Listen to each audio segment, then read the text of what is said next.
নবমীর রাতে চলে গেলাম বাসন্তী পুজো দেখতে। আর এই বাসন্তী পুজোয় আমাদের এখানে বিশাল বড় মেলা বসে। মাঠটা যেহেতু অনেক বড়, তাই জন্য দোকানপাট বসতে কোনো অসুবিধাই হয় না। একদিকে খাবারের দোকান আছে, একদিকে সাজগোজের দোকান, বাচ্চাদের খেলনার দোকান আছে।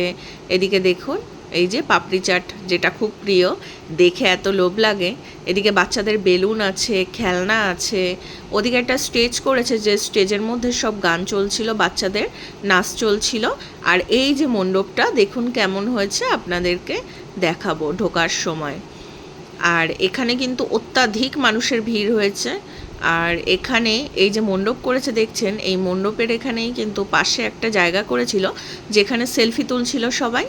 এখন আমরা ভিতর দিকে যাব, তার আগে একটু নাগরদোলনাটা আপনাদেরকে দেখিয়ে দিই কত বড় এসছে। এই যে পুরো মণ্ডপটা, এখন আমরা ভিতরে ঢুকছি মণ্ডপের আস্তে আস্তে করে। আর কিছু কিছু মানুষ যাওয়ার পরে ওরা দড়ি ধরে দাঁড়িয়ে পড়ছে। আর আমরা তো ঢুকে গেলাম, কয়েকজন যাতায়াতের পরেই ঢুকে গেছি ভিতরে, অসুবিধা আর হয়নি। তো এবার ঢুকছি ভিতরটা, দেখুন নীল কালারের লাইট দেয়া চারিদিকে।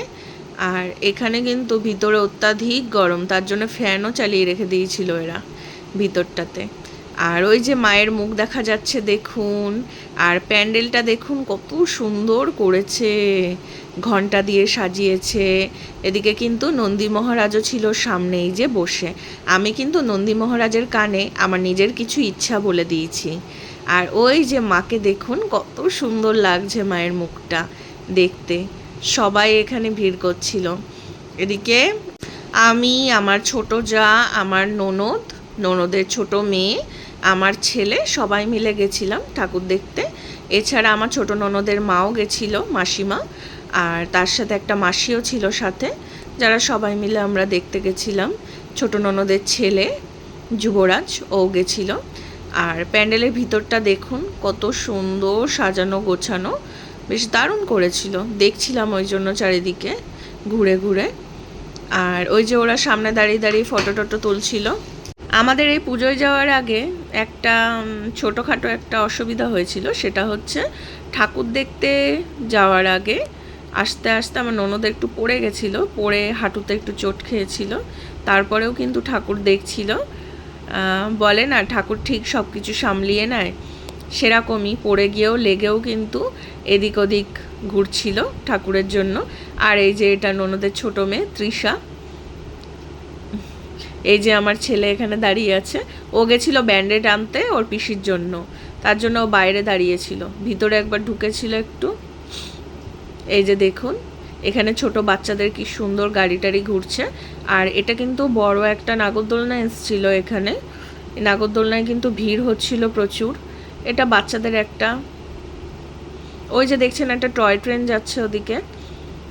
আর এখানে কিছু খেলনার জিনিস ছিল বাচ্চাদের, এই যে হাতি টাতিগুলো, বাঁশি, এগুলো সব দেখছিলাম তাই। আর পাশে মুখোশও ছিল, বেশ সুন্দর দেখতে দেখতে বাচ্চাদের জিনিস।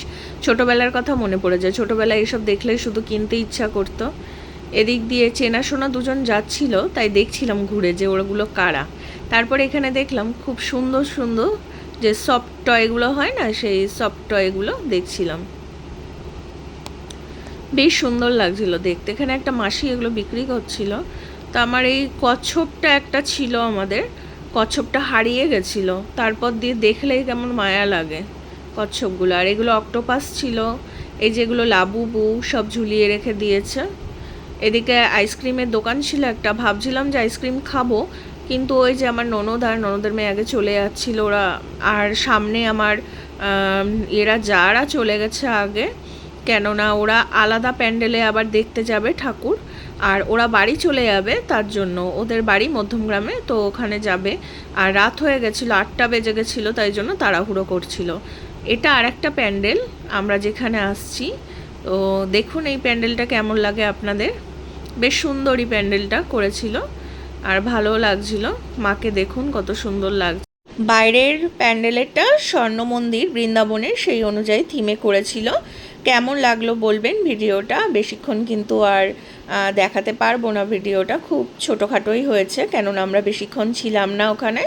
আর গরম পড়েছিল অত্যাধিক, গরমের ভিতরে ঘোরাটাও খুব বাজে একটাই হয়ে যাচ্ছিল, ঘামছিলাম অত্যাধিক। তারপর অনেকটা হেঁটে হেঁটে গিয়ে ঠাকুর দেখতে হচ্ছিল গরমে। তার জন্য আজকের মতো এখানে বিদায়। কেমন লাগলো ভিডিওটা অবশ্যই জানাবেন, ভালো লাগলে সাবস্ক্রাইব করবেন।